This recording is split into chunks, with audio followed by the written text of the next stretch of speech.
आता येत्या 24 ते 28 दरम्यान आपल्या पुण्याचे मालक श्री शंकर महाराज यांचा पुण्यतिथी उत्सव असेल आणि त्यात तुम्हाला फक्त 2 गाणे बहुतांश ऐकायला येतील. एक म्हणजे मैं कैलास का रहने वाला, मेरा नाम है शंकर, मेरा नाम है शंकर.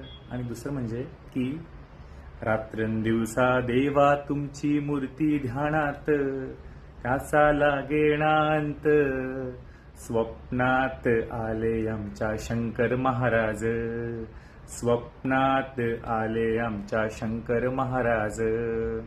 आणि महत्वाची म्हणजे यांची ही पालखी असते ना, म्हणजे समाधी उत्सवाची पालखी असते ती स्वामी समर्थांचा जो मठ आहे दगडूशेठच्या शेजारी, तिथे एक मठ आहे, मामले महाराजांचा वाडा आहे, त्याच्या बाजूला हा मठ आहे, तिथून ही पालखी निघते. कारण शंकर महाराज हे स्वामी समर्थांचे परमभक्त असं म्हणतात.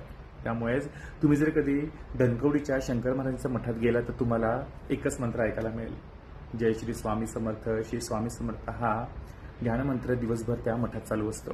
आणि महत्वाचे म्हणजे पालखी, समाधी पालखी जी येते त्यात एक सहकार नगरला गजानन महाराजांचं मंदिर आहे. त्या मंदिरात शंकर महाराजांची आणि गजानन महाराजांची भेट होते. दोघांच्याही पावलांचे म्हणजे पादुकांचे बाजूबाजूला ठेवून दर्शन घेऊन त्यांची सहआरती केली जाते आणि मग पद्मावती होत ती पालखी शंकर मठात परत येते. जय शंकर.